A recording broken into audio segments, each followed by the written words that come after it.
Hello दोस्तों, moral stories में आपका स्वागत है। आज मैं आपको सुनाऊंगी रेड लाइट भाग 3। निशा कॉलेज से लौटकर घर आती है तो अपनी माँ को किसी अजनबी से बात करते हुए सुनती है। पूरी बात सुनकर वह हैरान रह जाती है। उसे पता चलता है कि वह जमुना बाई की बेटी नहीं है। अजनबी का नाम संतराम है और वह अपनी बेटी की शादी में जेवर आदि के लिए 3 लाख रुपए मांग रहा है। अब आगे। किसी तरह खुद को घसीटते हुए निशा अपने कमरे तक ले आई। क्षण भर सोचा और फटाक से अलमारी खोल दी। अलमारी में से जेवरों का डिब्बा निकाला। खोलकर देखा तो घर के बाहर मोड़ पर आकर खड़ी हो गई। अपने घर से एक आदमी को निकलते देखकर निशा ने अनुमान लगाया कि यही संतराम है, पर वह उसे चेहरे से पहचानती नहीं थी। वह आदमी निशा को देखकर ठिठक गया। अब उसे पक्का यकीन हो गया कि यही संतराम है। निशा ने उसे अपने पास आने का इशारा किया और वह यंत्रवत उसके सामने आकर खड़ा हो गया।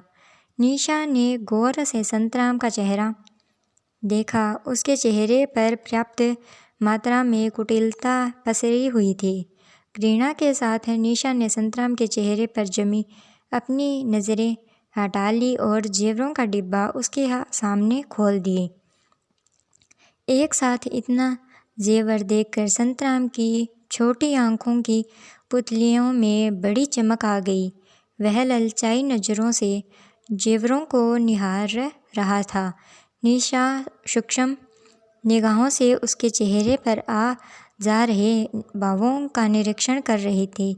संतराम जेवरों को निहारने में तत्लीन था। उसकी तंद्रा निशा की आवाज़ से भंग हो गई। माँ के साथ तुम्हारी सारी बातें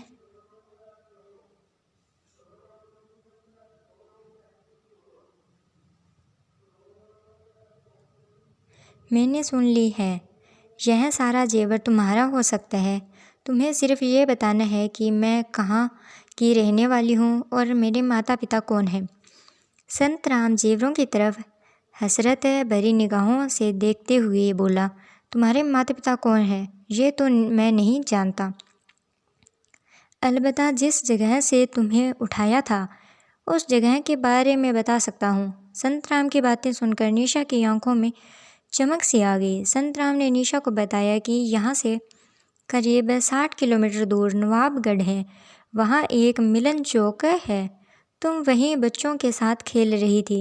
जब मैंने तुम्हें उठाया तो अनायास से निशा पूछ बैठी, जब तुम मुझे उठा रहे थे तो मैं रोई नहीं थी, शोर नहीं मचाया था, कोई मुझे बचाने नहीं आया था। निशा की बात सुनकर संतराम बुरी तरह सकपका गया। सोचा कहीं अभी न शोर मचा दी। आज तो इस मामले में पुलिस भी काफ़ी सख्त हो गई है। निशा को लगा आज इन सवालों का कोई मायने नहीं है। उसने संतराम से कहा, डरो नहीं, इस बारे में मुझे कुछ नहीं जानना है। संतराम को जेवरों का डिब्बा देखकर निशा चुपचाप अपने कमरे में लौट आई। उसे यह जानकर एक आत्मिक सुख की अनुभूति हो रही थी कि वह कोठी का नहीं, किसी कोठी का अनमोल हीरा है। उसने सोचा, मेरा भी एक घर है, मेरे भी माता पिता हैं, भाई बहन हैं।